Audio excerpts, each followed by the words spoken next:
আসসালামু আলাইকুম ওয়া রাহমাতুল্লাহি ওয়া বারাকাতুহু। কেমন আছেন আপনারা? আলহামদুলিল্লাহ, আলহামদুলিল্লাহ। আল্লাহর শুকর যে আমরা এখানে একত্রিত হতে পেরেছি আল্লাহ সুবহানাহু ওয়া তাআলার দ্বীনকে বোঝার জন্যে, আমল করার জন্যে।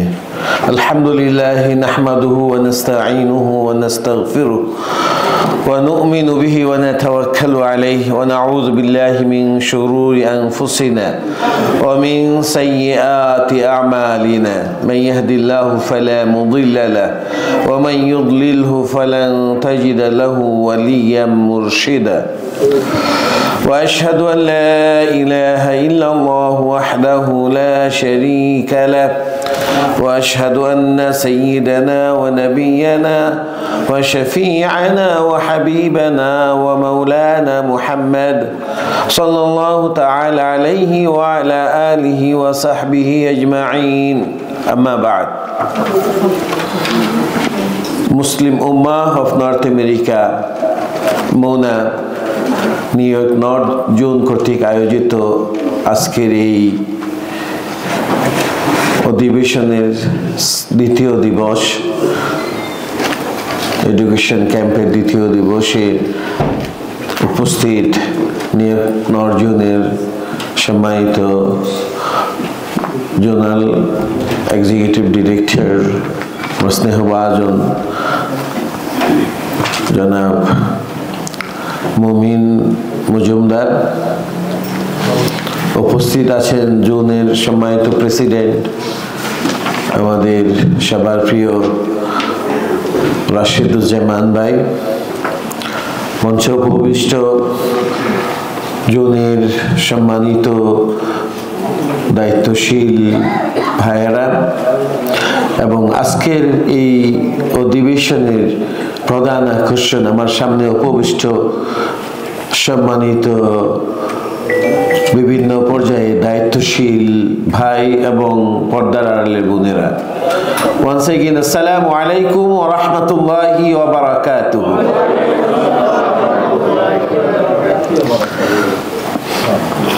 আমরা এই দারসুল হাদিসে সবাই নোট রাখার চেষ্টা করবেন। ওই যেভাবে আসলে আমরা আলোচনার যেভাবে এখানে আছে সেভাবে সব কথা হয়তো বলা যাবে না, কারো যদি প্রয়োজন হয় আপনার হাত তুলে পরবর্তীতে জিজ্ঞাসা করবেন এবং আমি চাবো যে প্রত্যেকে যেন নোট রাখেন ইনশাআল্লাহ।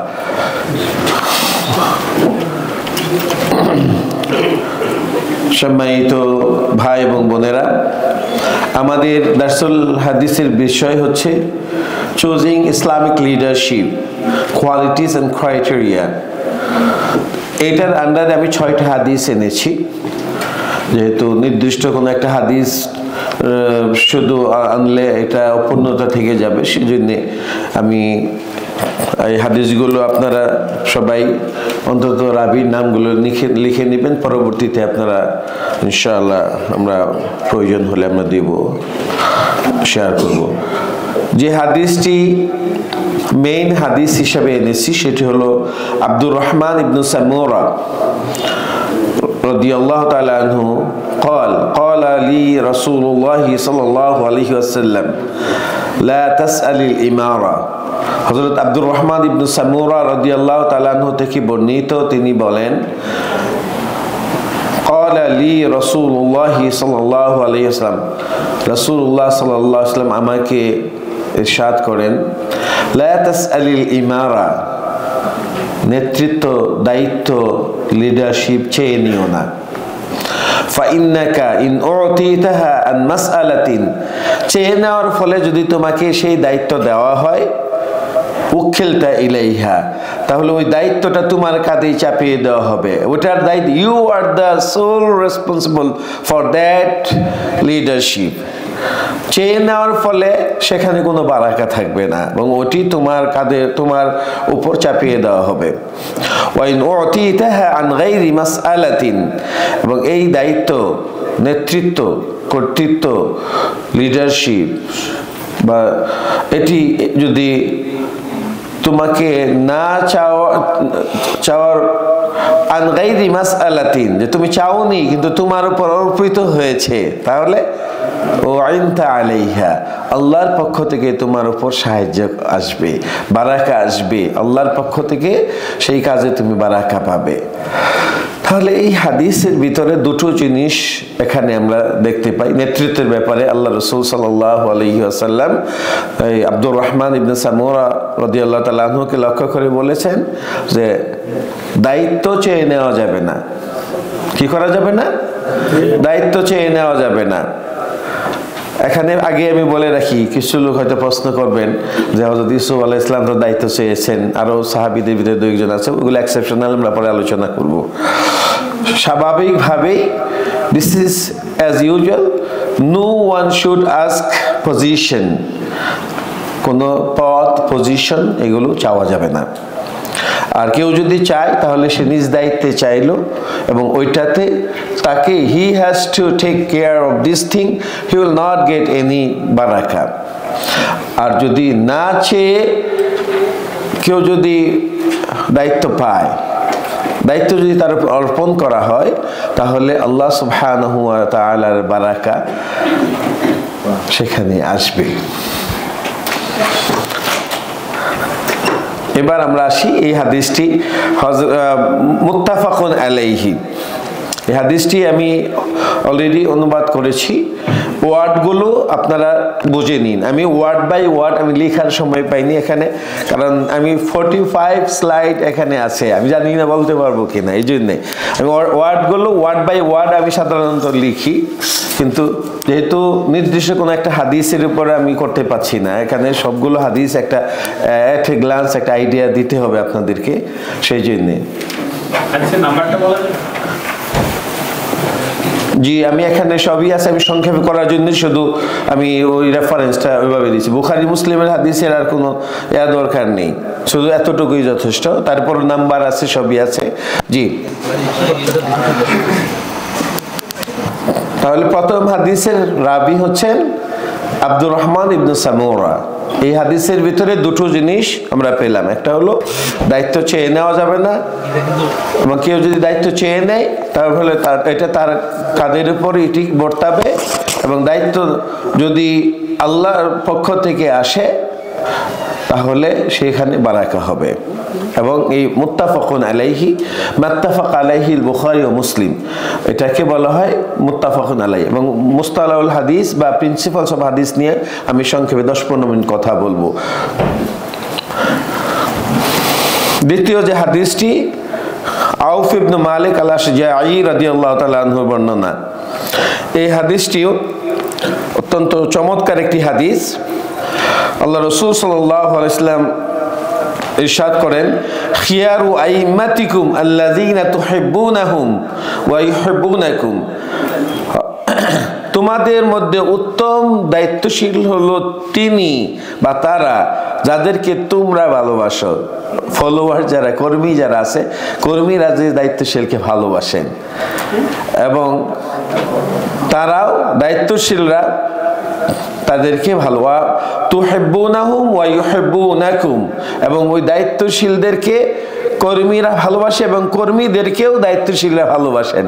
তাহলে this kind of shepherds and leaders, আমরা সাধারণত লিডার শব্দটা ব্যবহার করি না, আমরা বলি মাসউল, দায়িত্বশীল। লিডার এবং দায়িত্বশীলের মধ্যে পার্থক্য আছে, কিন্তু যেহেতু এটার প্রতিশব্দ ওইভাবে নেই, সেই জন্যে আমরা এখানে ওইটা ব্যবহার করছি, যে নেতৃত্ব যিনি দেন, নেতা বা দায়িত্বশীল। এখন আইম্মাতিকুম, খিয়ারু খাইরুনের বহুবচন খিয়ার, খিয়ারু আইম্মাতিকুম, আইম্মা ইমামের বহুবচন। হাদিস আছে না, 7 শ্রেণীর লোকদেরকে আল্লাহ আরশের নিচে ছায়া দিবে, তার মধ্যে 1 নম্বর কি? ইমামুন আদিল। ইমাম বলতে কি? মসজিদে যিনি নামাজ পড়ান, আমাদের তোহামিন ভাই বা আমাদের নজরুল ভাই, উনি শুধু? তাহলে তো আমাদের জুন সেক্রেটারি, জুন প্রেসিডেন্ট, ওনারা বাদ যাবেন, কিন্তু আসলে তা না। ইমাম অর্থ হচ্ছে লিডার, এবং who can lead Salah, who can lead also battlefield. এই জন্যে সাহাবারা বায়াত নিতেন কিভাবে? বায়ানাকা আলা সাইফিন ওয়া সালাতিন, আমরা তলোয়ারের বায়াতও নিচ্ছি, যুদ্ধের ময়দানে আপনি আমির, আবার নামাজের জায়গাতেও আপনি আমির। ঢাকা ইউনিভার্সিটির ভাইস চ্যান্সেলর প্রথম তিনি নামাজ দিয়ে শুরু করছেন, নামাজ লিড করেছেন, আলহামদুলিল্লাহ। তো এখানে আইম্মাতিকুম, ইমাম যিনি ইমাম তার কথা বলা হয়েছে। আইম্মাতিকুম আল্লাযীনা তুহিব্বুনাহুম, যাদেরকে তোমরা ভালোবাসো, ওয়া ইউহিব্বুনাকুম, এবং যারা তোমাদেরকে ভালোবাসে। তাহলে দায়িত্বশীল এবং কর্মী পারস্পরিক সম্পর্কটা কেমন হবে? এমন না যে সামনে আসলে জি স্যার জি স্যার, পিছনে গেলে যে ভাই খালি শুধু দায়িত্ব, রাত নাই দিন নাই সাফাইয়া দেয়, আর কোনো কিছু খবর রাখে না। আমাদের শনি রবিবার দিন আমাদের বন্ধ থাকে, ওই দিন শুধু প্রোগ্রাম। এই ধরনের কথা যদি বলে তাহলে ওই দায়িত্বশীলের জন্য আল্লাহর রহমত, ওই কর্মীর জন্য কি আল্লাহ রাসূলের এই হাদিস? না, তাদেরকে দায়িত্বশীল তাকে ভালোবাসে এবং তারাও দায়িত্বশীলকে ভালোবাসে। ওয়া তুসাল্লুনা আলাইহিম ওয়া ইউসাল্লুনা আলাইকুম, তারা তোমাদের জন্য দোয়া করে এবং তোমরাও তাদের জন্য দোয়া করো। আপনার কয়জন ভাই আছেন এখানে গতকালকে ছিলেন তাহাজ্জুদে, দায়িত্বশীলদের জন্য দোয়া করছেন? কে কে আছেন? জি, আমাদের দায়িত্বশীল মুসলিম উম্মার দায়িত্বশীল যারা আছেন, আল্লাহ তুমি তাদের যোগ্যতা বাড়িয়ে দাও। এই ধরনের দোয়া আমরা কেউ করেছি? আচ্ছা যাক, যদি করে থাকি আলহামদুলিল্লাহ ভালো, আর না করলে আমরা তো এই দোয়া থেকে মাহরুম হয়ে গেলাম। ওকে, তাহলে ওয়া ইউসাল্লুনা আলাইকুম, তারাও তোমাদের জন্য দোয়া করবে, কর্মীদের জন্য, এবং কর্মীরা দায়িত্বশীলের জন্য দোয়া করবেন। ওয়া শিরার ওয়া ইম্মাতিকুম, আল্লাহ রাসূল বলেন আর তোমাদের মাঝে নিকৃষ্ট নেতা হলো তারা, আল্লাযীনা তাবগাদুনাহুম, যাদেরকে কর্মীরা অপছন্দ করে, ওয়া ইয়াবগাদুনাকুম, এবং তোমরা তাদেরকে অপছন্দ, দায়িত্বশীলরা কর্মীদেরকে অপছন্দ করে, কর্মীরা দায়িত্বশীলকে অপছন্দ করে। এই জাতীয় তো আমাদের মুসলিম উম্মতে নাই, তাই না? আশা করছি নাই। যদি থেকে থাকে আল্লাহ তুমি এগুলোকে, আল্লাহ তুমি তোমার গায়েবী মদদ দিয়ে তুমি সাহায্য করো। ওয়া তালআনুনাহুম ওয়া ইয়ালআনুনাকুম, এবং তারা, তোমরা দায়িত্বশীলরা বা ইমাম যারা আছে, তোমরা তাদেরকে অভিসম্পাদ দাও এবং তারাও তোমাদেরকে অভিসম্পাদ দেয়। আল্লাহ তুমি আমাদের মাফ করে দাও। এই ধরনের দায়িত্বশীল এবং এই কর্মী থেকে আল্লাহ তুমি আমাদের সংগঠনকে হেফাজত করো।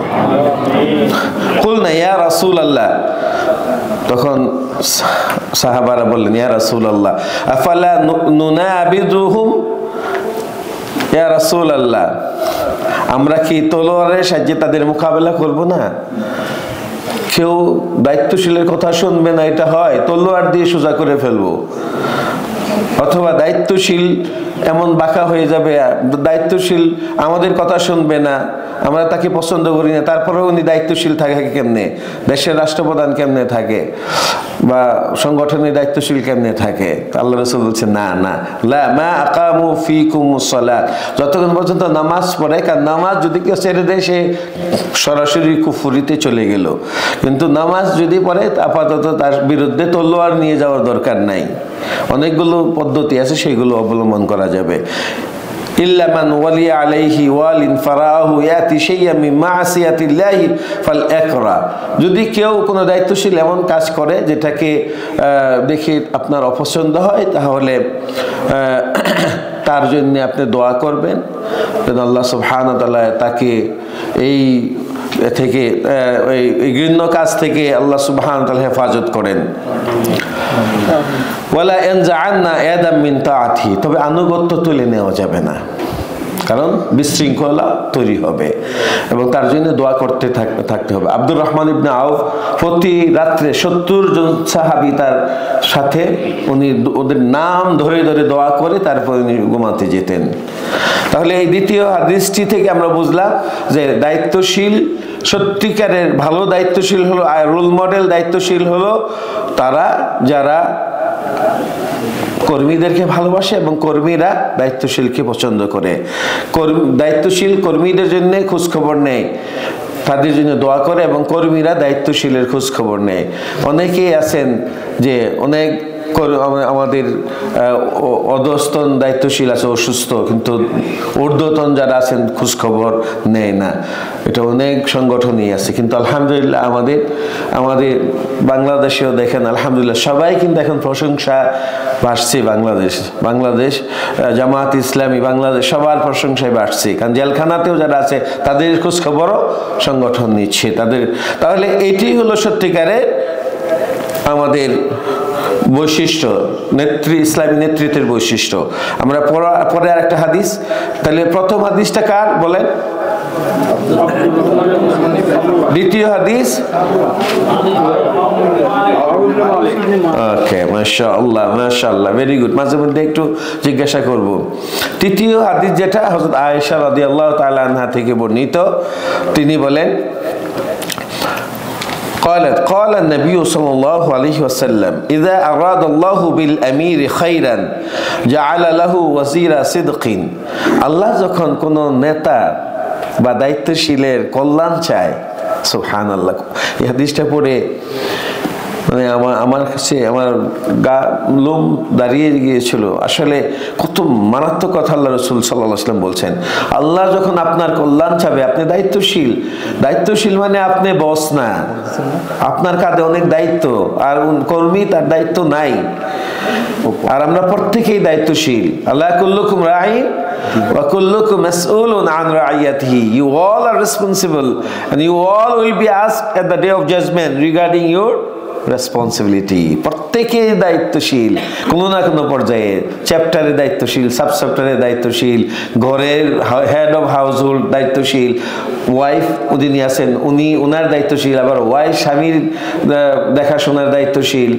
আমরা কোনো না কোনো পর্যায়ে সবাই দায়িত্বশীল। সেই জন্যেই আল্লাহ রাসূল সাল্লাল্লাহু আলাইহি ওয়াসাল্লাম বলছেন, আল্লাহ সুবহানাহু ওয়া তাআলা যখন কোনো দায়িত্বশীলের কল্যাণ চান, জাআলা লাহু ওয়াজিরা সিদকিন, তাকে আল্লাহ একজন বিশ্বস্ত বন্ধু দেন, বিশ্বস্ত মন্ত্রী দেন। ওয়াজির মানে বন্ধু বা সহযোগী, সাহায্যকারী দেন। সুবহানাল্লাহ, আল্লাহ তাকে একজন বিশ্বস্ত বন্ধু, বিশ্বস্ত সাহায্যকারী দান করেন।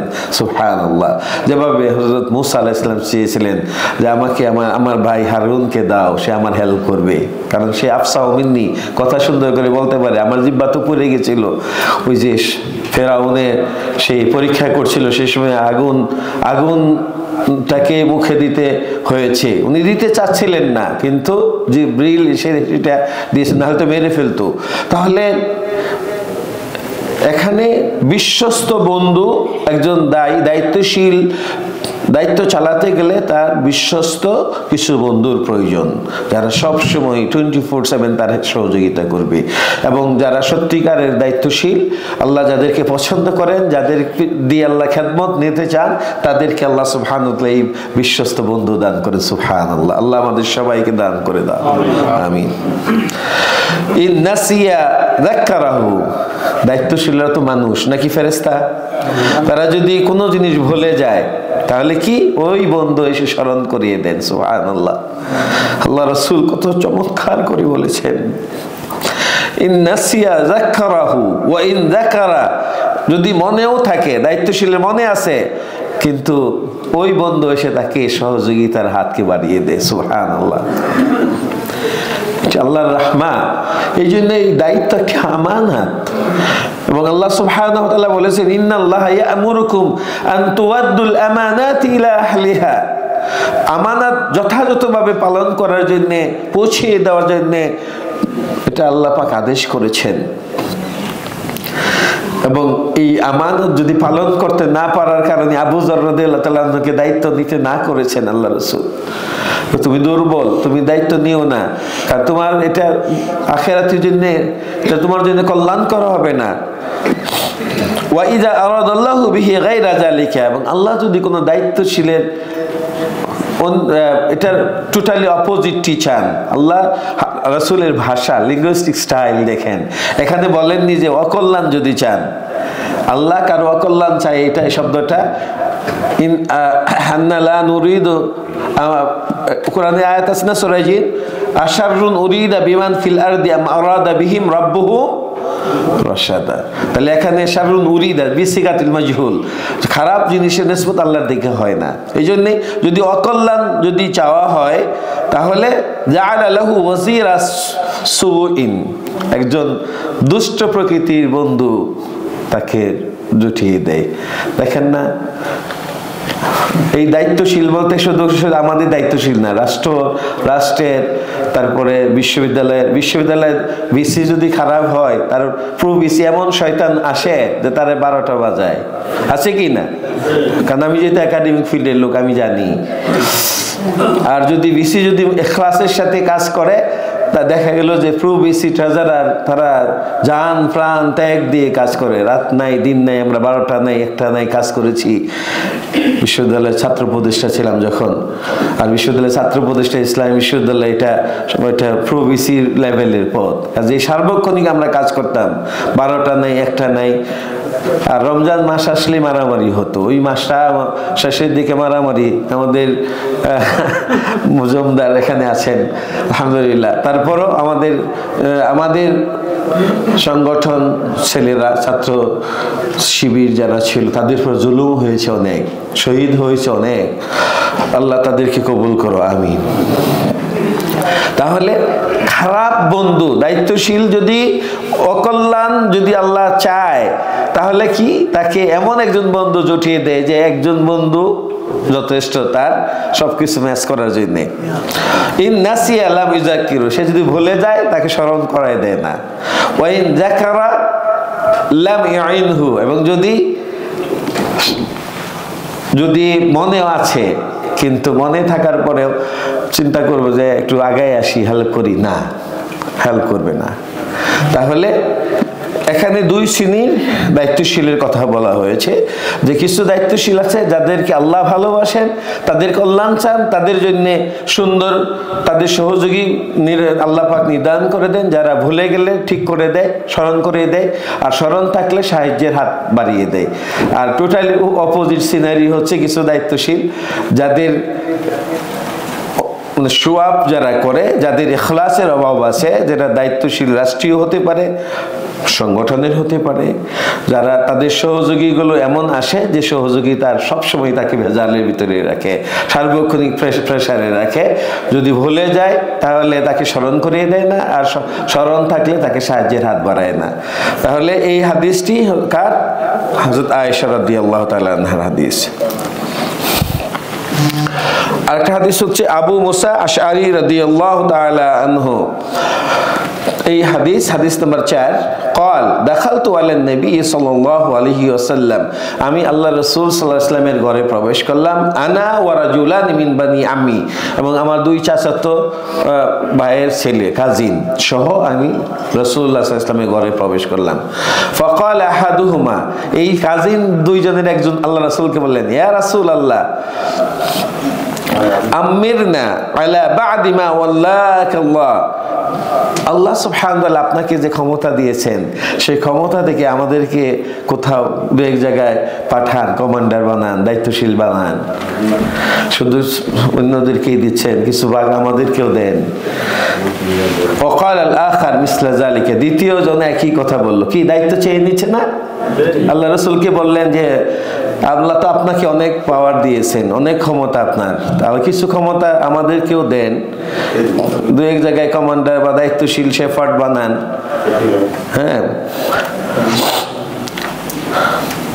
وقال الآخر مثل ذلك فقال إنا والله لا نؤلي هذا العمل أحدا سأله, আমরা আল্লাহর কসম এই দায়িত্ব কখনো দেব না ওই ব্যক্তিকে যে ব্যক্তি এটা চায়, চেয়ে নেয়, আও আহাদান হারাসা আলাইহি, অথবা যে লোভ করে, দায়িত্বের যার লোভ আছে, দায়িত্ব নিতে আগ্রহী এবং এই দায়িত্ব যে চেয়ে নিতে চায়, খোদার কসম ওই ব্যক্তিকে আমরা দায়িত্ব দেব না। সুবহানাল্লাহ, আল্লাহ রাসূল কত কঠিন কথা বলেছেন। দায়িত্বের ন্যূনতম যদি আশাও অন্তরে থাকে যে সেট আপ হচ্ছে, আমাদের জোনাল এক্সিকিউটিভ ডিরেক্টর এখানে আছে, প্রেসিডেন্ট আছে, একটু খেদমত করলে হয়তো একটা পজিশন পাওয়াও যেতে পারে। এই ধরনের ন্যূনতম আশাও যদি থাকে, হয়তো ওনারা জানেন না, কিন্তু এই আশার কারণে এই দায়িত্ব যদি আসে, সে দায়িত্বতে কোনো বারাকা হবে না। এই জন্যই এখানে ইন্না ওয়াল্লাহি লা নুআল্লি হাযাল আমাল আহাদান সাআলাহু আও আহাদান হারাসা আলাইহি, যদি কেউ অন্তরে প্রত্যাশা থাকে, যেটা সুপ্ত ভাষণা, আমি যদি এই দায়িত্বটা পেতাম, চ্যাপ্টার প্রেসিডেন্ট হতে পারতাম, অথবা জোন প্রেসিডেন্ট হতে পারতাম, রাশেদ ভাই তো অনেকদিন যাবত আছেন, তাহলে এই ধরনের ভাষণা যদি কারো অন্তরে কখনো আসে, তাহলে সব বরবাদ হয়ে গেল। তাহলে আমরা এটা কার হাদিস পড়লাম? আবু মুসা। উনি কেমন লোক ছিলেন? উনি কি ডিপ্লোমেসি বুঝতেন? খুব সহজ সরল ছিলেন। হযরত আমর ইবনে আল-আসের সাথে তার ঘটনাটা তো জানেন না? উনি কি করেছিলেন? দুইজনেই বললেন যে আমি মুআবিয়াকে, উনি মুআবিয়ার পক্ষে ছিলেন আমর ইবনে আল-আস, আবু মুসা আশআরী ছিলেন আলীর পক্ষে। বললেন আমরা দুইজনেই কোরআনের ফয়সালা মানব। তো উনি বললেন ঠিক আছে, ভালো কথা, কোরআনের উপরে তো কোনো ফয়সালা কার কিছু নেই। উনি যখনই বললেন আমি আলী রাদিয়াল্লাহু তাআলা আনহুকে খেলাফতের দাবি থেকে প্রত্যাহার করে নিলাম, আর উনি বললেন আমি মুআবিয়া রাদিয়াল্লাহু তাআলা আনহুকে খলিফা ঘোষণা করলাম। কে বলল? আমর ইবনে আল-আস। উনিও জালিলুল কদর সাহাবী, তাদের ইজতিহাদি খাতা ছিল, এই জন্য তাদের ব্যাপারে কোনো হিংসা বিদ্বেষ রাখা যাবে না। আল্লাহ বলছেন রাদিয়াল্লাহু আনহু ওয়া রাদু আনহু, কাজে সাহাবীদের নিয়ে কোনো বিদ্বেষ নেই। কিন্তু মানুষ হিসাবে জিনাও তো করেছে, ইমরাতুল গামি দিয়ে জিনা করছেন না, কিন্তু জিনা করার ফলে গা থেকে যখন সঙ্গে সার পাথর মেরে যখন তাকে হত্যা করা হচ্ছিল, গা থেকে একটু রক্ত এসেছিল হযরত ওমর রাদিয়াল্লাহু তাআলার গায়ে। উনি বললেন জিনাকারের রক্ত গায়ে লাগলো। আল্লাহ রাসূল শুনে বললেন ওমর যে তওবা করেছে, যদি সারা মদিনার সকল মানুষের ভিতরে যদি এই তওবা বিতরণ করে দাও, সবার গুনাহ আল্লাহ মাফ করে দিবেন। আরেক বর্ণনায় এসে সারা পৃথিবীর সকল মানুষের গুনাহ আল্লাহ মাফ করে দিবেন, যে তওবা এই মহিলা করেছেন। কাজেই ইনি আবু মুসা আশআরী। এখন এবার পঞ্চম হাদিস। হাদিসগুলো আপনারা করছেন তো না ইনশাআল্লাহ?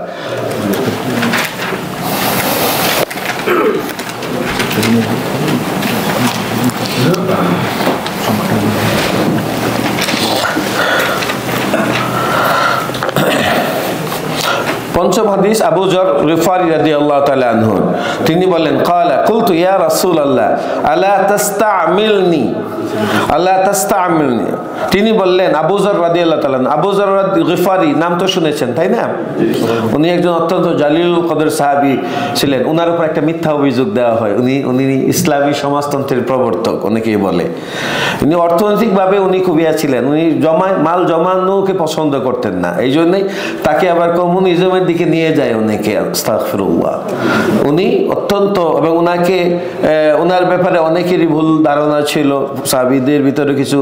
তারপরে উনি নির্বাসনে চলে গেলেন। উনি বর্ণনা করেন যে কুলতু ইয়া রাসূলুল্লাহ, উনি বলেন ইয়া রাসূলুল্লাহ আলা তাস্তামিলুনি, আপনি কি আমাকে একটা দায়িত্ব দিবেন না? এতদিন যাবত আছি, কোনো দায়িত্ব তো পাইনি। সাহাবারা মন খুলে কথা বলতেন আল্লাহ রাসূল সাল্লাল্লাহু আলাইহি ওয়াসাল্লামের কাছে, এবং আল্লাহ রাসূল যখন না করে দিতেন বা কোনো বিষয়ে ভার্ডিক্ট দিতেন, সাথে সাথে ইয়া মান্না ওয়া সাল্লামনা। ফাদরাবা বিয়াদিহি আলা মানকিবি, আমার কাঁধের এখানে জোরে থাপ্পড় দিলেন। আমরা অনেকে বলি না, এই যে এভাবে জোরে থাপ্পড় দেই, মহব্বত করে দেই না। এটা এখন যদি কেউ বলে যে রাসূল তাকে মারছেন, আল্লাহ রাসূল মারছেন? আল্লাহ রাসূল তাকে আদর করে এমন করছেন, হাতে তার কাঁধে হাত দিয়ে বললেন ইয়া আবাজার, ওহে আবু যর, ইন্নাকা দাঈফুন, তুমি তো দুর্বল মানুষ, স্বাস্থ্য ভালো না, ঠিক না, খাবার দাওয়া বেশি খায় না, আর টাকা পয়সাও জমায় না, জৌলুস নাই লাইফের, তো ওয়া ইন্নাহা আমানাতুন, এই দায়িত্ব যেটা নিতে চাচ্ছ আসলে এটা বড় আমানা, এটা অত্যন্ত কঠিন জিনিস।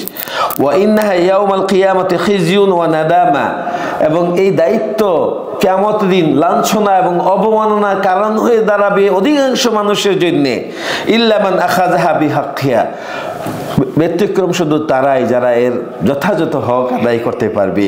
ওয়া আদাল্লাযী আলাইহি ফিহা, এবং এই দায়িত্বের যে ডিমান্ড, সে ডিমান্ড অনুযায়ী যিনি দায়িত্ব পালন করতে পারবেন, তাদের ছাড়া সবার জন্যই এটি একটি বোঝা হয়ে দাঁড়াবে এবং অপমাননা এবং লাঞ্ছনা একটি কারণ হয়ে যাবে আল্লাহর সামনে।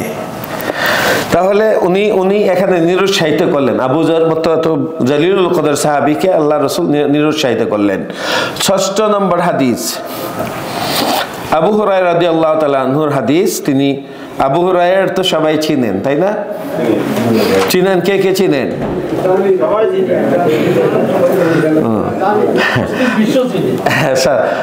আলহামদুলিল্লাহ। আবু হুরায়রা মানে এমন যেন আমাদের সমসাময়িক, যেভাবে আমি বললাম আপনারা রেসপন্ড করলেন, মনে হচ্ছে যেন আমাদের সমসাময়িক। সুবহানাল্লাহ। চিনি বলতে তার সম্পর্কে আমরা জানি, আলহামদুলিল্লাহ, ওইটাই আমি বুঝিয়েছি। তো হযরত আবু হুরায়রা কেন তাকে আবু হুরায়রা ডাকতেন আল্লাহ রাসূল? একদিন বিড়ালের ছানা তার হাতের জামার এখান থেকে বের হয়ে আসলো।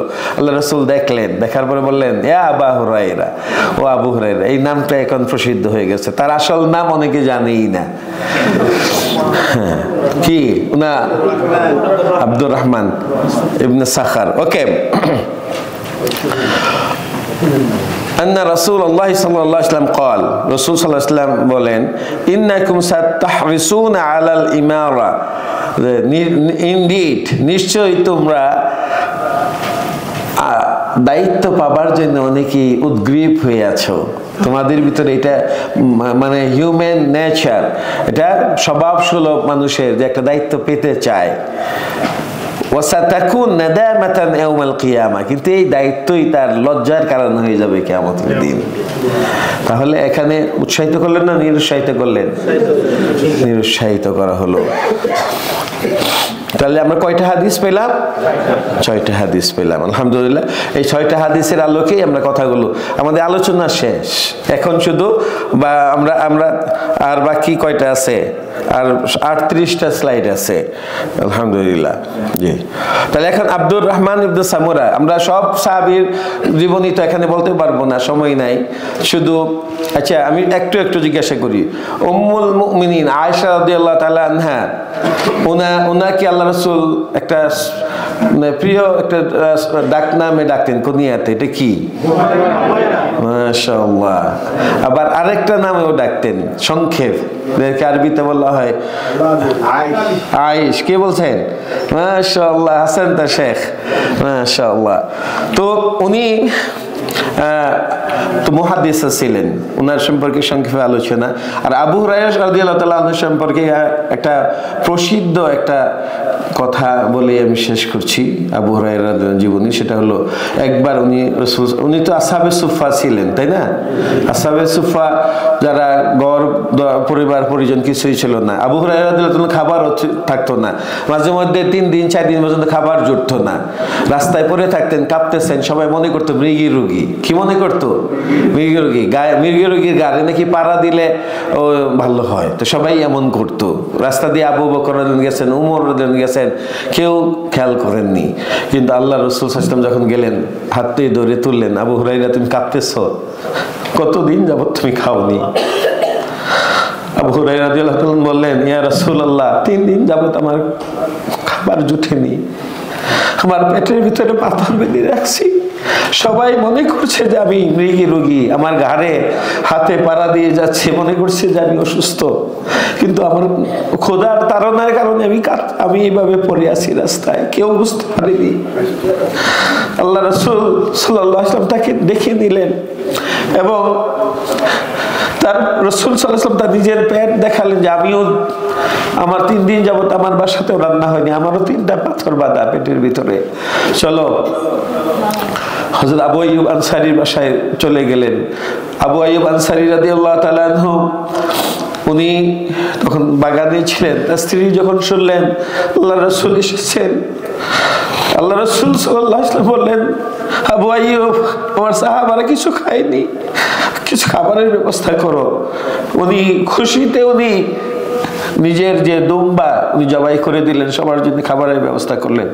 এই ছিল আবু হুরায়রা রাদিয়াল্লাহু তাআলা আনহু। আবু হুরায়রা রাদিয়াল্লাহু তাআলা আনহু একবার সুফাতে বসে আছেন, উনি কাঁদতেছেন। আল্লাহ রাসূল বলেন, ইয়া আবু হুরায়রা মাজা হাদাসা বিক, তোমার কি হয়েছে?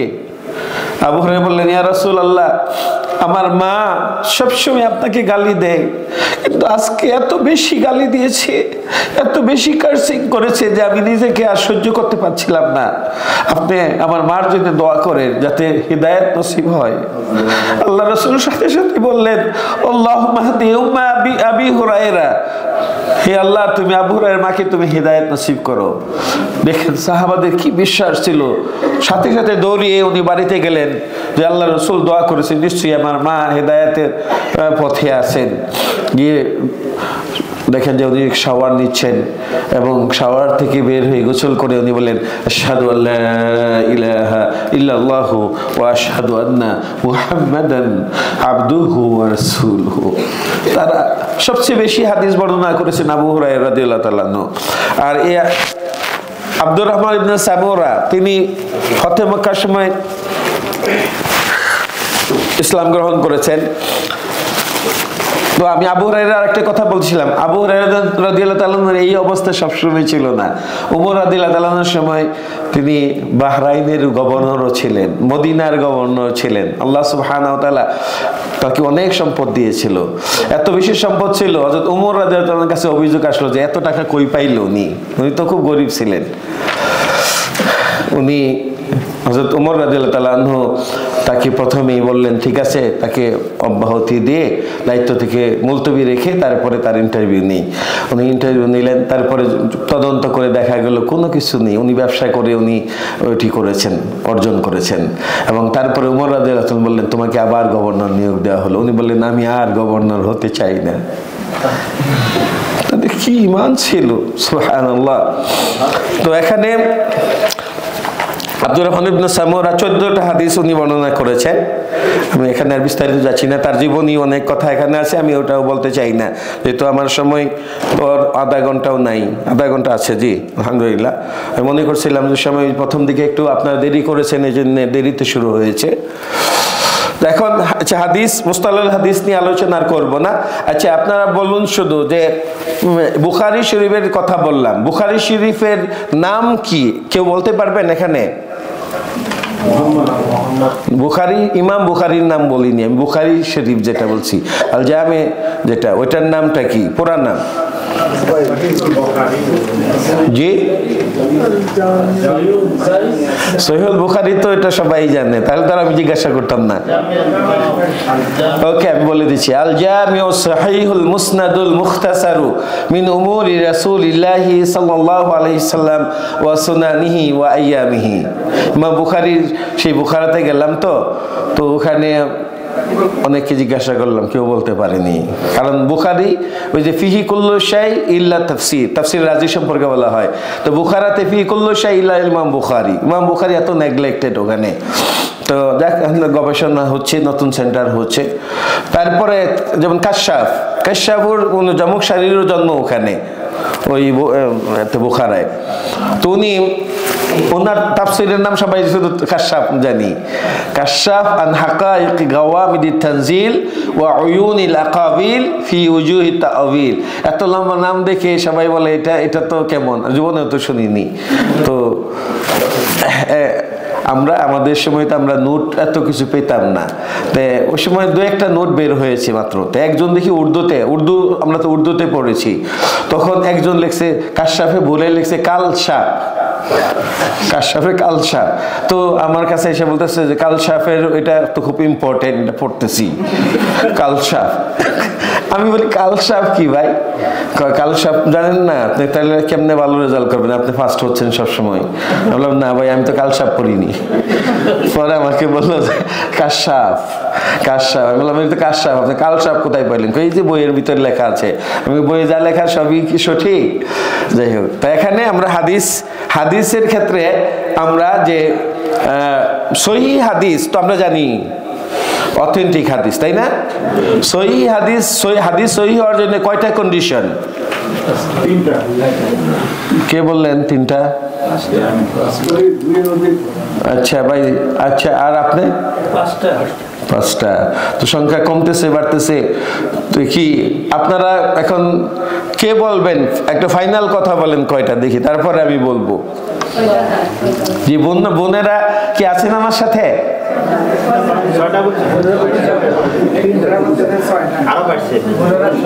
না এখন ওই এর মতো হয়েছে যে ভাই সবাই মিলে আমরা বলতে থাকবো, 1 থেকে 10-এর ভিতরে তো হবেই। 5টা। যিনি বলছিলেন আমি আপনার ইস্তেকামাত দেখতে চাচ্ছিলাম।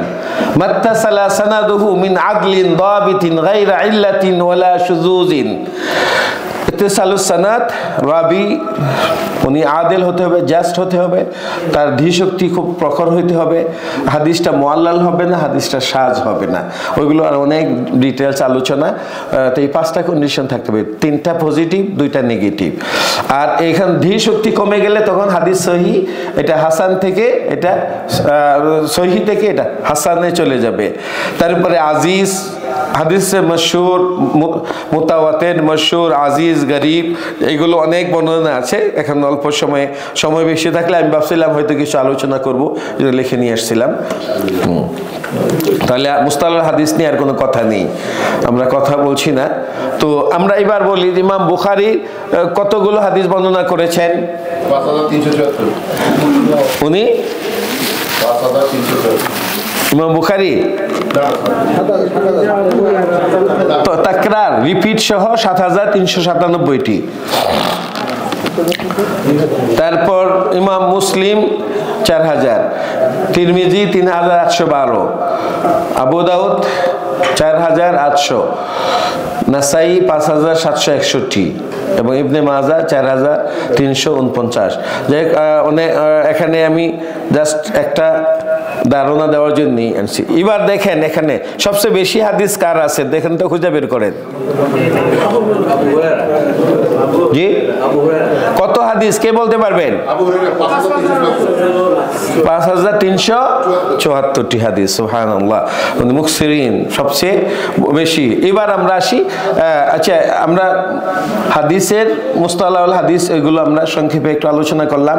এখন আমরা যেহেতু লিডার বা শেফার্ডের নিয়ে আলোচনা করছি, যে কিভাবে আমরা নির্বাচন করি, নেতা কিভাবে নির্বাচিত করি। এখন নেতা কাকে বলে? What is the definition of leader? A leader is one who organizes physical assets, intellectual assets and provides guidance. Okay, উনি গাইডলাইন দেয়, উনি অ্যাকশন বিহেভিয়ারকে কন্ট্রোল করে, অ্যাচিভ সেট গোলস, যে গোল একটা টার্গেট গোলকে নিয়ে যিনি যায় তিনি হলেন লিডার।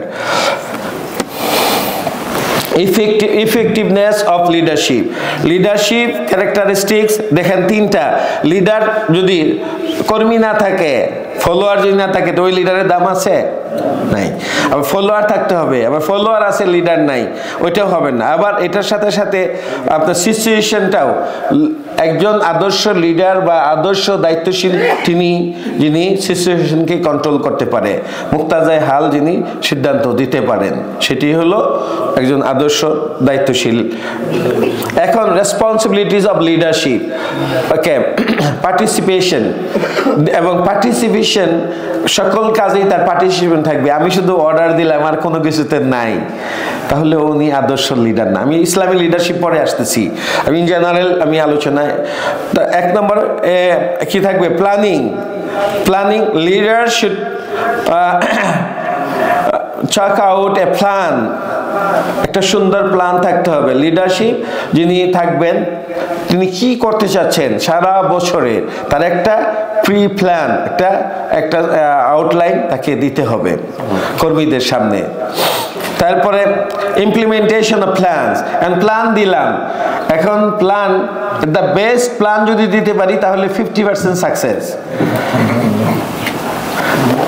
আর তারপরে এই প্ল্যানকে how to implement this plan, এটি আপনাকে খেয়াল করা। আমরা বছরে যে প্ল্যান দিয়েছি, আমাদের মোহতারাম ন্যাশনাল এক্সিকিউটিভ ডিরেক্টর এখানে আসছেন আরমান চৌধুরী ভাই, তো উনি আমাদের কাছে পাঠিয়েছেন প্ল্যান, ডিপার্টমেন্টগুলো প্ল্যান দিয়েছে, আমরা প্ল্যান করছি, খুব সুন্দর প্ল্যান, সবাই খুব মাশাআল্লাহ মাশাআল্লাহ বলছে, কিন্তু আর কোনো কাজ করছি না, 1 কোয়ার্টার চলে গেছে।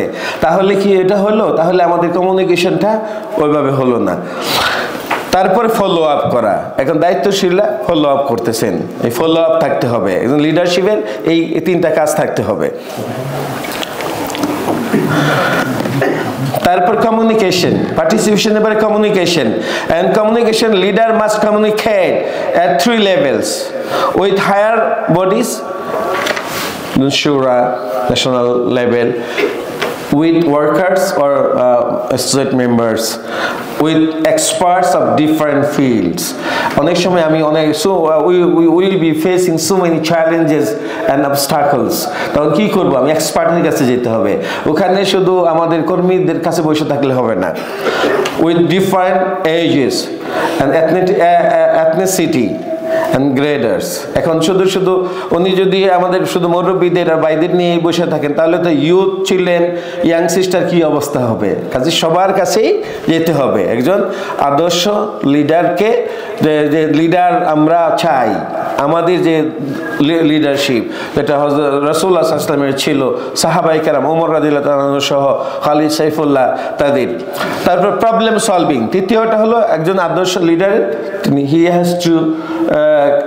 he has to solve the problem solving power থাকতে হবে। leader must address problems, okay? তাহলে আমরা মোটামুটি একটা লিডারশিপ সম্পর্কে একটা আইডিয়া পেলাম।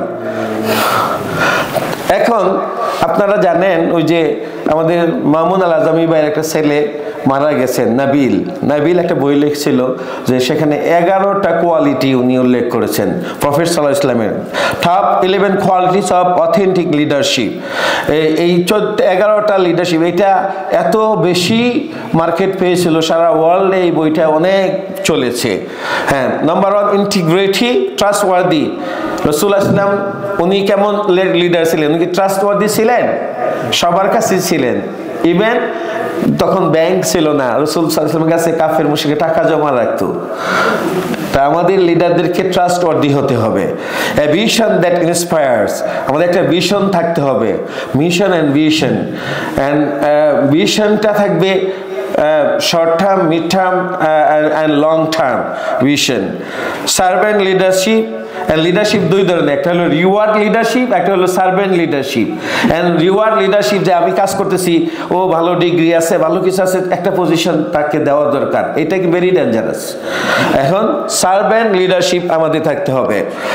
স্পিরিচুয়াল ইন্টেলিজেন্স, এটা একটি কোয়ালিটি। ফেয়ারনেস, জাস্টিস, হ্যাঁ, অ্যাপ্লাইং জাস্টিস এন্ড ইহসান। 6 নম্বর কম্পিটেন্ট, ক্যাপাবল। 7 নম্বর courage, 8 নম্বর practical wisdom, balance, leadership quality, check and balance। 9 নম্বর pragmatic quality, একজন লিডারের সেই প্রত্যুৎপন্ন মতিত্ব, বঙ্কিম স্টাইলের বাংলা, প্রত্যুৎপন্ন মতিত্ব। যে আমরা বাংলা যখন পড়ছিলাম, ওই প্রমোদ চৌধুরী একটা লেখা, মেঘই মেদু রম্বরম বনবুব সামন্ত মালোদ্রম, তো ওই কথা মানে উনি মেঘাচ্ছন্ন আকাশের সে বর্ণনা দিচ্ছিলেন, মেঘই মেদু রম্বরম বনবুব সামন্ত মালোদ্রম, তো এটা মনে হচ্ছে। তো জেন্টাল অ্যান্ড অ্যাপ্রিসিয়েটিভ, প্রশংসা করতে হবে। আল্লাহ রাসূলও প্রশংসা করেছেন তার স্ত্রীদেরকে, সাহাবাদেরকে, এবং এটা আমাদের ভিতরে আনতে হবে। তার প্যাশেন্স থাকতে হবে, উনি ধৈর্যহারা হলে চলবে না। এবং প্যাশেন্স, আল্লাহ রাসূল সাল্লাল্লাহু আলাইহি ওয়াসাল্লাম বলছেন এর রিওয়ার্ড অগণিত। তাহলে এই লিডারশিপের এই কোয়ালিটিগুলো আমরা এখানে দেখলাম। তারপরে আমরা আসছি এখন যে সূরা আল ইমরানের আল্লাহ রসুলের লিডারশিপের কিছু বৈশিষ্ট্য এখানে বলেছে। আমরা ওইগুলো ওভারঅল পরে আসতেছি, কিন্তু এখন লিডারশিপের কোয়ালিটি সম্পর্কে আমরা কিছু আইডিয়া দিচ্ছি। যেহেতু আমাদের নেতা নির্বাচনে 6টা হাদিস আমরা পেলাম, ক্রাইটেরিয়াগুলো পেলাম, এখন attributes and characteristics of Islamic leadership, সেটি 5 essential qualities of leadership in the light of সূরা আলী ইমরান 159 থেকে 160 নম্বর আয়াতে আল্লাহ সুবহানাহু ওয়া তাআলা 1 নম্বর বলছেন হাম্বলনেস। ফাবিমা রাহমাতিন মিনাল্লাহি লিনতা লাহুম, লিনতা লিন লাইনুল কালাম। আল্লাহ রাসূল সাল্লাল্লাহু আলাইহি সাল্লাম তো তিনি শুধু নরম ভাষায় কথাই বলতেন না। দেখুন ফিরাউনের কাছে মূসা আলাইহিস সালাম এবং হারুনকে পাঠানোর পর বলছেন ওয়াকুলা লাহু কাওলান লাইয়িনা, নরম করে কথা বলো। ফিরাউনের চেয়ে খারাপ পৃথিবীতে আর কেউ আসবে না, আর মূসা আলাইহিস সালামের চেয়ে শ্রেষ্ঠ আমরা আর এই উম্মতের মাঝে আর কেউ নাই। তারপরও নরম ভাষায় কথা বলতে বলছেন। আল্লাহ জানেন যে সে হেদায়েত পাবে না, কিন্তু আমরা তো হতাশ হয়ে যাই। আমাদেরকে কেউ যদি একটু উঁচু ভাষায় গালি দেয়, আমরা তার 3 গুণ গালি বেশি দিয়ে আসি। এটা কিন্তু ইসলামের শিক্ষা না, দায়িত্বশীল বা দায়িত্বশীলের বৈশিষ্ট্য না। We have to be passion. আল্লাহ রাসূল সাল্লাল্লাহু আলাইহি ওয়াসাল্লামের কাছে কত দোয়া করে বয়া করেছে, আল্লাহ এদেরকে ধ্বংস করার জন্য দোয়া করুন। আল্লাহ রাসূলটা বলছে আল্লাহুম্মা আগফির লাহুম ইন্নাহুম কওমুন লা ইয়াফকাহুন, আল্লাহ তুমি মাফ করে দাও, এটা তো এমন জাতি বুঝে না। তাহলে 2 নম্বর হলো ফরগিভনেস, ক্ষমা করে দেওয়া। এখন ক্ষমা করে দেওয়া এটা মুখে বলা সহজ, কিন্তু অন্তর থেকে ক্ষমা অনেক সময় হয় না, ঠিক কি না? হ্যাঁ, এই জন্যই সিলমান কাতাআকা ওয়াফু আম্মান জালামাকা, যিনি সম্পর্ক ছিন্ন করছে তার সাথে জোড়া লাগাও। ওয়াফু আম্মান জালামাকা, যিনি জুলুম করছেন তাকে মাফ করে দাও। It's very tough, very tough. এই জন্যই ফরগিভনেস বলছেন আল্লাহ রসুলের বৈশিষ্ট্য। তাহলে এই বৈশিষ্ট্যগুলো আল্লাহ রসুলের জন্য, আমাদের তো দরকার নাই, ঠিক না? না দরকার আছে? আমাদের দরকার আছে। ওকে, ঠিক আছে। তাহলে ইস্তেগফার, শুধু ক্ষমা, আপনি যে ক্ষমা করে দিলেন এটা কেমনে বোঝা যাবে? যখন ক্ষমা করলেন তখন আপনি আপনার ভাইয়ের জন্য মাফ চাবেন, আল্লাহ তুমি আমার ভাইকে মাফ করে দাও, তখন বোঝা যাবে সত্যিকার আপনি ক্ষমা করছেন। এটা যদি না আসে তাহলে বোঝা গেল আপনি সত্যিকারের লিডার হলেন না। তারপরে আপনার যখন ক্ষমা করে দিলেন, তার জন্য ক্ষমাও চাইলেন, কিন্তু পরবর্তীতে আর ও তো ভেজাল আক্রি, ওর কাছে আর পরামর্শ কি চাবো? কিন্তু আল্লাহ রসুলকে বলছে না, পরামর্শও চাইতে হবে। আল্লাহ রসুল পরামর্শ প্রয়োজন না হলেও ওর কাছে পরামর্শ চাইতে হবে, তাহলে বোঝা গেল একবার ফ্রেশ। তারপরে পরামর্শের পর সিদ্ধান্ত নেওয়া, তাওয়াক্কুল। জি, আমরা এটা পেলাম সংক্ষেপে। তারপর এখানে নেগেটিভ কোয়ালিটি, 2টা নেগেটিভ কোয়ালিটি বলছে। ফাবিমা রাহমাতিন মিনাল্লাহি লিনতা লাহুম ওয়ালাউ কুনতা ফাযান গালিযাল কলব লানফাদ্দু মিন হাওলিক। তাহলে ফাযান যদি হইতো, যেটা ফাযান হচ্ছে কর্কশ ভাষা, গালিযাল কলব হচ্ছে কঠিন হৃদয়। এই দুটো নেগেটিভ বৈশিষ্ট্য যদি আল্লাহ রাসূলের কাছে থাকতো, সাহাবারা কেউ তার কাছে যাইতো না, সবাই পালায়ে চলে যেত। তাহলে দেখেন আল্লাহর রসুল এবং সাহাবা, তাহলে আমরা যদি কর্কশ ভাষা কথা বলি, আমাদের এখানে কেউ সাহাবীর মর্যাদায় আছেন? কেউ নাই। আর আমরা কেউ রাসূলের মর্যাদায় নেই। তাহলে আমাদের কর্মীরা আমাদের কাছে আসবে? প্রশ্নে আসেন। আল্লাহ রাসূলের কাছে যদি এমন হয়, তাহলে আপনার আমার কি অবস্থা? কাজে আমাদের কর্মীদের সাথে কি করতে হবে? অত্যন্ত সফটলি কথা বলতে হবে, অত্যন্ত মোলায়েম ভাষায় কথা বলতে হবে। এটা মনে করা দরকার নেই I am boss, you are my subordinate. No, there is no boss and worker relationship. আমরা we are brothers and sisters. তারপর 3 স্টেপস ইন ডিসিশন মেকিং। ডিসিশনের জন্য 3টা স্টেপ। কয়টা স্টেপ? একজন দায়িত্বশীল ইসলামী নেতা নির্বাচনের ক্ষেত্রে এবং নেতৃত্ব পাবার পর যে কোনো ব্যাপারে ডিসিশন মেকিং এর ক্ষেত্রে 3টা স্টেপ। 1 নম্বর হলো কনসাল্ট করা, ওয়াশাবিরহুম ফিল আম। আরেক জায়গায় আছে ওয়ামরুহুম শুরা বাইনাহুম, সূরা শুরা, তাদের পরস্পর শুরার ভিত্তিতে কাজ করেন। 2 নম্বর, যখন সিদ্ধান্ত, when you have taken a decision হয়ে গেছে, হয়তো দেখা গেল 60-40 60% ভাই এটার পক্ষে, 40% বিপক্ষে ছিলেন। ভোটের মাধ্যমে বা জবাবি হোক মতের মাধ্যমে এটা হয়ে গেছে। কিন্তু ফাইজা আযামতা ফাতাওয়াক্কাল আলা, তখন আর বলা যাবে না ভাই এটা তো আমি তো এটাতে ছিলাম না, আপনারা সিদ্ধান্ত নিয়েছেন। নো, তখন আর এই কথা বলার কোনো সুযোগ নাই। সিদ্ধান্ত হয়ে গেছে, সবাই আমরা সিদ্ধান্ত নিয়েছি, এখন আল্লাহর উপর ভরসা করে ইমপ্লিমেন্টেশনের দিকে যেতে হবে। আচ্ছা, এবার আমরা লিডারশিপের ওই কথাগুলো বলছি। লিডারশিপ সম্পর্কে টম ফেরি একটা কথা বলেছেন, we live in a world that is crying for righteous leadership based on trustworthy principles. পৃথিবীতে হাহাকার, কোথায় সেই উমর, কোথায় সেই উসমান, যারা ন্যায় বিচারের তারা ছিলেন মূর্ত প্রতীক, আজকে সেই ন্যায় বিচার নেই। আর যারা জুলুম করে তারাই বলে এত বছর 16 বছর যাবৎ দেশে এত কিছু করেছি, কেউ আমার কথার মূল্য দিল না। তাহলে এই যে জুলুম করেছে এটাই বোঝা গেল, ঠিক না? হযরত ওমর রাদিয়াল্লাহু তাআলা আনহু যখন জেরুজালেম গেলেন, তার বৃত্ত উনি উটের উপরে আছেন, উনি উটের লাগাম টেনে নিচ্ছেন, সবাই তারা কুর্নিশ করতেছে ওই ভিতরে। তো উনি বলে আমি তো না, আমিরুল মুমিনিন উনি। সুবহানাল্লাহ। পারস্য থেকে লোকজন আসছে, এসে দেখে যে ওমর রাদিয়াল্লাহু তাআলা আনহু গাছের নিচে শুয়ে আছেন। জিজ্ঞাসা করলেন তোমাদের আমির কোথায়, আমিরুল মুমিনিন কোথায়? উনি বলছে গাছের নিচে শুয়ে আছেন। গিয়ে দেখেন কোনো বালিশ নাই, কিছু নাই, গাছের নিচে শুয়ে আছেন। তারা বললো ইন্নাকা আদিলতা ফা আমিনতা ফা নিমতা, তুমি ন্যায় বিচার করেছো, এই জন্য নিরাপত্তার জন্য কোনো প্রহরীর দরকার নাই এবং নিশ্চিন্তে ঘুমাতে পারছো। সুবহানাল্লাহ। তাহলে নেতার তিনি কি করবেন?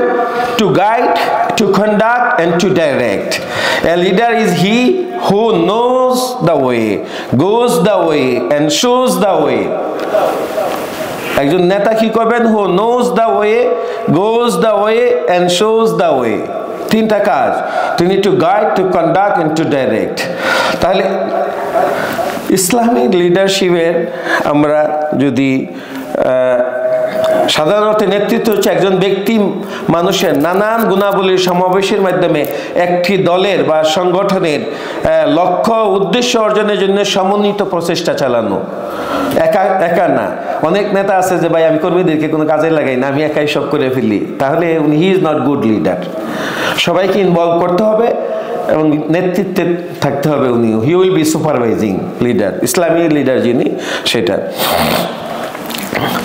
এবং ইসলাম যোগ্যতা সম্পন্ন নেতা নির্বাচনে উৎসাহিত করে। এই যে আজকে আমাদের নেতা নির্বাচন যে টপিকটা ছিল, এই টপিকটা আসলে এটা যদি আমি নিজেকে অ্যাপ্রোপ্রিয়েট মনে করিনি, এটার জন্য স্টাডি করা। তারপর আমি আমাদের আরিফ ভাইয়ের সাথে কথা বললাম, ন্যাশনাল প্রেসিডেন্টকেও বললাম যে এটা আমাকে বাদ দেওয়া যায় কি না। তারা বলছে না, এটা আল্লাহর উপর ভরসা। তো এই জন্য এখন আলোচনা কিছু করছি আর কি। তো ইসলাম যোগ্যতা সম্পন্ন নেতা নির্বাচন উৎসাহিত করে, কিন্তু কোন কোন যোগ্যতার আলোকে নেতা নির্বাচন করতে হবে কোরআন হাদিসে সেই বিষয়ে আলোকপাত করা হয়েছে। এখন কোরআন হাদিসের আলোকে আমাকে যেতে হবে। শুধু আমি আমার এলাকার সেই জন্য আমি দিলাম, অথবা এক ইউনিভার্সিটি পড়েছি, এটা কি কোয়ালিটি? অথবা কোনো রিলেশনশিপ আছে সেই জন্য, এটি না। আল্লাহ রাসূল সাল্লাল্লাহু আলাইহি ওয়াসাল্লাম সবকিছু আমাদের জন্য পথ রেখে গেছেন, দেখে গেছেন। উসওয়াতুন হাসানা। এবার required qualities for choosing an Islamic leader shepherd. আমি পয়েন্টগুলো বলে যাচ্ছি, আর 15 মিনিট সময় আছে। বারবার ঘড়ির দিকে তাকাচ্ছে জোনাল প্রেস এক্সিকিউটিভ ডিরেক্টর, কাজেই আমাকে 10টা 20 পর্যন্ত ছিল না? না, ওকে। আর সামনে অবশ্য ওই 10 মিনিট 20 মিনিট দেরি হয়েছে, তাই না? অসুবিধা নেই। এটা অবশ্য আমি মনে হয় যে আমাদের বাইরে আসতে দেরি করেছেন না শুনেছি, আলহামদুলিল্লাহ। এটাও আমরা সুন্দর, উই ওয়ার ইন্সপায়ার্ড। তো আমি পয়েন্টগুলো বলছি শুধু। রোল মডেল লিডারশিপ যিনি, যাকে বাছাই করব তিনি রোল মডেল হতে হবেন। আল্লাহ রাসূল কি ছিলেন? রোল মডেল ছিলেন। তিনি যা বলতেন তা করতেন কিনা? আল্লাহ নিজে সাক্ষ্য দিচ্ছেন, ওয়া ইন্নাকা লাআলা খুলুকিন আযীম। লাকাদ কানা লাকুম ফি রাসূলিল্লাহি উসওয়াতুন হাসানা। এবার 2 number, should not be asking or seeking leadership. আমরা যাকে বাছাই করব আগে দেখব উনি আপনার কাছে গোপনে গোপনে কিছু করছেন কিনা, ভাই আমাকে একটা ভোট দিন। অথবা তার কোনো আত্মীয় ভাবির সাথে সম্পর্ক আছে, ভাই আপনার ভাই তো এবার তো নির্বাচন যাচ্ছে, আমাদের তো গোপনীয় ভাবেই হয়, তো তারপরেও একটু খোঁজ রাখেন। কিন্তু ইনডাইরেক্টলি হয়ে গেল। এই ধরনের কোনো ইঙ্গিত যদি পছন্দ ইঙ্গিত থাকে, he is unqualified, he is not qualified for this. Should have love and be love to the believers. যে হাদিস বললাম যে ভালো নেতা যদি আল্লাহ যার কল্যাণ চান, তার মন্ত্রী বা তার সহযোগী একজন ভালো দেন, যিনি তাকে রিমাইন্ডার দেন। আর সত্যিকারের ভালো লিডার তাকেই তোমরা বাছাই করো, যিনি তোমাদেরকে ভালোবাসেন, তোমরা তাকে ভালোবাসো, এবং তোমরা তার জন্য দোয়া করো, সে তোমাদের জন্য দোয়া করেন। তাহলে এই কোয়ালিটি দেখতে হবে। আমি একটু তাড়াতাড়ি যাচ্ছি, তাড়াতাড়ি গিয়েও তো আমি সময়। 4 নম্বর, having a straight creed and basic faith of Islam. ইসলামের ব্যাপারে কোনো ছাড় নেই। ওকে, যে ঠিক আছে আমি ক্ষমতার জন্যে, রাষ্ট্রীয় ক্ষমতা পাওয়ার জন্যে আমি কোনো দেশকে খুশি করব, তাহলে লাভ হবে? নো, কোনো ছাড় নেই। আমি শহীদ হয়ে যাব, ফুস্তু রাব্বিল কাবা, শহীদ হয়ে রক্ত ফিনকি মেয়ে বের হয়ে যাচ্ছে, তখনও বলছে আমি সফল হলাম আল্লাহর কসম, কাবার সব রবের কসম। কাজে সফলতা আমাদের কাছে পদ পদবি এগুলো না, এই ধরনের এগুলো বাছাই করতে হবে। প্রসেসিং ব্রড নলেজ, প্রজ্ঞাবান দূরদর্শী দৃষ্টি সম্পন্ন হওয়া, বাছাই করার সময় এগুলো দেখতে হবে। যে একজন আছে কোনো উইজডম নাই, কিছুই নাই, ভালো অনেক কিছু আছে কিন্তু উইজডম নাই, তাহলে ওকে বাছাই করা যাবে না। একজন নেতাকে অবশ্যই জ্ঞানবান হতে হবে, কারণ এই যে আল্লাহ সুবহানাহু ওয়া তাআলা তালুতকে নেতা হিসেবে পছন্দ করছেন কেন? বাসতাতান ফিল ইলমি ওয়াল জিসম, দুই কারণে। তো আমরা dedicated to submit to Almighty Allah and serving the community, creator and creation, দুইজনের সাথেই উভয়ের সাথে সম্পর্ক যার আছে। শুধু কিছু আছে বুজুর্গ মসজিদে পড়ে থাকেন, দুনিয়ার খবর নাই। আমি তাবলীগ জামাতের এক ভাই, আমাদের ইসলামী ইশতেহাদ আন্দোলন যখন হয় তখন জেলা আমির গাজীপুরে, ওনাকে বলতেছিলাম যে ভাই আমাদের ইউনিভার্সিটি মুভ হয়ে যাচ্ছে, আপনারা একটু আন্দোলন করেন। ভাই আমরা আসমানের উপরে জমিনের নিচে ছাড়া আর কোনো বিষয়ে কথা বলি না, মাঝখানের কোনো বিষয় নিয়ে কথা বলি না। তো আমরা নিরাশ হয়ে চলে আসলাম। Strong commitment to Islamic teaching, যার স্ট্রং কমিটমেন্ট থাকতে হবে ইসলামী নেতা বাছাই করার ক্ষেত্রে। যাকে বাছাই করব ইসলামের ব্যাপারে যেন ছাড় না দেয়। হ্যাঁ, অনেকে আছে না, দেখুন যে অনেক কনভেনশন দেখা যায় নারী পুরুষ একসাথেই বসে, কিন্তু আমাদের স্ট্রং কমিটমেন্ট আছে যে আমরা না আলাদা আলাদা বসতে হবে। তারপরে নেতাকে টু বি ফায়াস এন্ড হ্যাভিং তাকওয়া, তাকওয়া থাকতে হবে। আল্লাহ পাক নিজেই বলছেন জাআলনাহুম আইম্মাতান ইয়াহদুনা বিআমরিনা, এবং আমি তাদেরকে নেতা বানালাম। নেতার কোয়ালিটি কি? তারা আমার নির্দেশ অনুসারে পথ প্রদর্শন করত। আমি তাদের উপর ওহী নাজিল করতাম সৎকর্ম করার জন্য এবং নামাজ কায়েম করার জন্য, যাকাত দান করার জন্য। তাহলে বোঝা গেল যে সৎকর্মশীল ফায়াস হইতে হবে। পয়েন্টগুলো বলছি, ন্যায় প্রতিষ্ঠা, ইস্টাবলিশ জাস্টিস, যে জাস্টিস ইস্টাবলিশ করা, এটি হলো একজন যিনি যার দ্বারা ন্যায় এবং ফেয়ারনেস প্রতিষ্ঠা হবে এমন নেতা বাছাই করতে হবে। এবং এটি আল্লাহ রাসূল বলছেন 7 শ্রেণীর লোকদেরকে আল্লাহ কি করবেন? আরশের ছায়ার নিচে স্থান দিবেন। তারপরে যারা জালেম তাকে কি প্রধানমন্ত্রী বানানো যাবে? এই জন্যই রং দেওয়ার যারা, এখন আল্লাহ বলছেন যে ইব্রাহিম আলাইহিস সালাম দোয়া করছেন, আল্লাহ তুমি আমাকে ইমাম বানাও আমার বংশ থেকে, ইন্নী জাইলুকা লিন্নাস ইমামা। উনি বলছেন আমার বংশ থেকেও বানাও। আল্লাহ বলছেন না, জালেম যদি হয় তারে বানাইতাম না, জালেম ছাড়া বাকি যারা আছে তাদেরকে সৎ ফায়াস হইতে হবে। তারপর আচ্ছা, এখানে অনেক কথা ছিল, আমি এগুলো কিছু তিনটা স্লাইড আমি বাদ দিচ্ছি। তারপরে 10 নম্বরে আসি, সত্যবাদিতা ও আমানতদারিতা। ন্যায়, যিনি সবসময় সত্য, ট্রাস্টওয়ার্দি, এবং যার ভিতরে আমানতের কোনো খেয়ানত নাই, এমন ব্যক্তি। নেতৃত্ব আল্লাহর একটা আমানত, এটা জনগণেরও আমানত। এবং আবু যর রাদিয়াল্লাহু তাআলা দায়িত্ব চাইছিলেন, দায়িত্ব দিচ্ছেন আল্লাহ রাসূল, না তুমি দুর্বল, তুমি পারবে না। তাহলে দায়িত্বর ব্যাপারে সচেতন যারা, তাদেরকে দায়িত্ব দেওয়া। উদার ও দায়িত্বশীল হওয়া, যেটা আমরা ওই আয়াতের ভিতরে চলে আসছে যে ফাবিমা রাহমাতিম মিনাল্লাহ, এটা 5টা কোয়ালিটি ওখানে আসছে উদারতা এবং দায়িত্বশীলের বৈশিষ্ট্য হিসাবে। তারপর 12 নম্বর, দৃঢ়চিত্ত সৎ সাহসের অধিকারী। দায়িত্বশীল এমন যে ময়দানে নাই, কোনো ক্রাইসিসপূর্ণ মুহূর্তে, বিশেষ করে এখানে তো খুব শান্ত অবস্থায় আছি আমরা, বাংলাদেশের ইউনিভার্সিটিগুলোতে যখনই দেখা গেল যে অবস্থা, একবার ওই প্রাইম মিনিস্টার খালেদা জিয়া আসলেন আমাদের 25 বছর পূর্তি অনুষ্ঠানে, রজত জয়ন্তী, তো ওখানে তো আমি তখন ছাত্র উপদেষ্টা। প্রথম দিন ভালোই চলছে, উনি চলে গেছেন। দ্বিতীয় দিন সাংস্কৃতিক অনুষ্ঠান, যেহেতু আমি এটা আমাদের আন্ডারেই ছিল, তো উদ্দেশ্যও আসছে, আবার আমাদের সাইমুমও আসছে, সবাই আসছে, রথীন্দ্রনাথও আসছে, ফরিদা পারভিনও আসছে, আবার ওই আবেদা সুলতানারাও আসছে, সবাই আসছে। তো যখন আমাদের উদ্দেশ্যে এবং ব্যতিক্রম গান গাওয়া শুরু করলো, ওরা চেয়ার দিয়ে মারামারি শুরু হয়ে গেল। তখন তো আমি ছাত্র উপদেষ্টা মাঝখানে দাঁড়ালাম। একজন বলতেছে, স্যার আপনি এখানে আছেন, আপনি তো এখন হিট করবে। আমি বললাম আমাকে হিট করবে না, ওই পর্যায়ে এখনো যায়নি। তো ওই র্যাব ট্যাব আসলো, সবাই ঠান্ডা করলো। তো এই যে বলছি যে এই ময়দানে থাকতে হবে, আমি এই জন্য বললাম, এটা আমি তখন দায়িত্বশীল ছিলাম, ওইটা ছাত্র উপদেষ্টা। আমি ইচ্ছা করলে বিসি তো পালালেন আগে, সবার আগে চলে গেছেন, কিন্তু আমিও চলে যেতে পারতাম বিসি স্যারের গাড়িতে করে।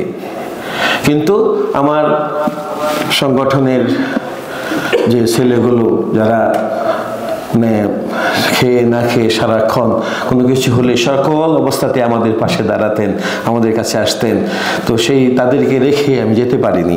তো এটি হলো যে এগুলো আলহামদুলিল্লাহ আমাদের দায়িত্বশীলরা এমনই, নিজের জীবন দিতেও তারা কুণ্ঠিত হন না। শুরা ইসলামী নেতৃত্বের নিরাপত্তা বেষ্টনী। শুরার মাধ্যমে যিনি ইসলামী নেতৃত্ব, উনি শুরা মাধ্যমে সব কাজ করবেন, এই কমিটমেন্ট থাকতে হবে। ওয়ামরুহুম শুরা বাইনাহুম, এগুলো আরো অনেক আয়াত আছে। তারপর ইসলামী নেতৃত্ব, ইসলাম প্রতিষ্ঠার সংগ্রামে নবীদের উত্তরসূরি। আর কোন নবী আসবেন? তাহলে যিনি ইসলামী সংগঠন বা ইসলামী রাষ্ট্রের যিনি প্রধান, উনি হলেন নবীর উত্তরসূরি। তাকে সেই নবীওয়ালা কাজগুলো তাকে করতে হবে, ওই দায়িত্বগুলো তাকে পালন করতে হবে, সেই ব্যাপারে সতর্ক থাকতে হবে।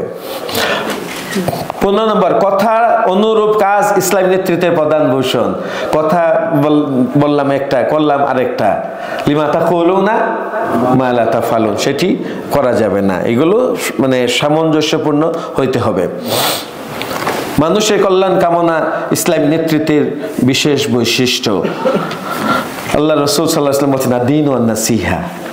আমি আমার ভাইদের জন্য, বোনদের জন্য দোয়া করব, সংগঠনের জন্য দোয়া করব, তারা আমার জন্য দোয়া করবেন। যে হাদিসে আমরা পড়লাম, সেই হাদিসেরই পয়েন্টগুলো এখানে। 17 নম্বর, বাগ্মিতা ইসলামী নেতৃত্বের শানিত হাতিয়ার। মানে অনেকেই এখন আমি কথা বলতে পারি, অনেকে কথা বলতে পারেন না। ইসলামী নেতৃত্ব হবে তুখুর বক্তা, যিনি আপনি দেখেন যে যিনি নামাজে যাবেন, ওখানে নামাজে লিড করবেন, সংগঠনে আসবেন, সংগঠনে ময়দানে বক্তৃতায়। এটা কোথায় পেলাম আমি? যেমন হারুন আলাইহিস সালামের ব্যাপারে মুসা আলাইহিস সালাম বলছেন যে আমার চেয়ে বেশি বাগ্মী তিনি, স্পষ্ট করে কথা বলেন, আমার তো কথায় জড়তা আছে, আল্লাহ তাকে আমার সাথে নবী হিসেবে দাও। আল্লাহ কি কবুল করেছেন, তাকে দিয়েছেন। এই জন্য কথা সুন্দর করে বলতে পারা এটা একটা আর্ট। আচ্ছা, তাহলে সংক্ষেপে আমি বলছি, ইসলামী নেতৃত্ব নির্বাচন পদ্ধতি। আল্লাহ রাসূলের প্রতি আনুগত্য 1 নম্বর, যিনি আল্লাহ এবং আল্লাহ রাসূলের প্রতি আনুগত্য প্রকাশ করবে। 2 নম্বর, যার খোদা ভীতি রয়েছে, তাকওয়া রয়েছে। 3, আদর্শের সঠিক জ্ঞানের পরিসর। 4 নম্বর, সাংগঠনিক প্রজ্ঞা, শৃঙ্খলা বিধানের যোগ্যতা। 5 নম্বর, মানসিক ভারসাম্য। 6 নম্বর, উদ্ভাবনী ও বিশ্লেষণী শক্তি, শুধু খালি মুখস্থ পারলে হবে না। কর্মের দৃঢ়তা, অনর মনোবল, আমানতদারিতা এবং পদের প্রতি লোভহীনতা, এগুলো হচ্ছে ইসলামী নেতৃত্বের বৈশিষ্ট্য। এখন ইসলামী নেতা আমাদের যে দায়িত্বশীল যারা আছেন, আল্লাহ মাফ করুন, আমাদের ভিতরে কারণ নাই, বা সেটা রাষ্ট্রীয় হতে পারে, কিছু দোষ আছে, সেই দোষগুলো আমি বলে শেষ করে দিচ্ছি। আল্লাহ সন্তুষ্টির কথা না ভেবে লোক দেখানো কাজ করে কিছু লোক আছে, আল্লাহ তাদেরকে হেদায়েত দান করুন। অলস, কর্মবিমুখ, দায়িত্বহীন মনোভাব, আত্মাকে নিয়ন্ত্রণ ও আত্মদাম্ভিকতা, আত্মকে নিয়ন্ত্রণ, কর্মীদের প্রতি কঠোর মনোভাব, কোরআন হাদিসের জ্ঞানের অভাব, কর্মীদের মধ্যে শ্রেণী বিভাগ, দায়িত্বকে ক্ষমতা মনে করা, কর্মীদের সঠিকভাবে পরিচালনা না করা, কথা ও কাজের মধ্যে মিল না থাকা, নিজের দোষ সহজে স্বীকার না করা, ইহতেসাব করার পরেও বলতেছে যে আমি ঠিকই আছি, আপনি বুঝতে ভুল করছেন আর কি। তো আল্লাহ আমাদেরকে এই দোষগুলো থেকে হেফাজত করুন, আল্লাহ আমাদের নেতৃত্বকে কবুল করুন, আমাদের নেতৃত্বের ভিতরে শর্টকামিং থাকলে সেইগুলোকে আল্লাহ তোমার গায়বী মদদ দিয়ে সাহায্য করুন, আমাদের যোগ্যতাকে বাড়িয়ে দিন, এই সংগঠনকে কবুল করুন। সুবহানাকাল্লাহুম্মা ওয়া বিহামদিকা আশহাদু আল্লা ইলাহা ইল্লা আনতা আস্তাগফিরুকা ওয়া আতুবু ইলাইক। আসসালামু আলাইকুম ওয়া রাহমাতুল্লাহি ওয়া বারাকাতুহু। জি, আবু যর গিফারি রাদিয়াল্লাহু তাআলা সম্পর্কে কিছু জানতে চাই। আবু যর গিফারি রাদিয়াল্লাহু তাআলা সম্পর্কে তো আমি এখন সব বিস্তারিত বলার সুযোগ নাই, শুধু এতটুকু বলছি, তার উপরে কিছু মিথ্যা অভিযোগ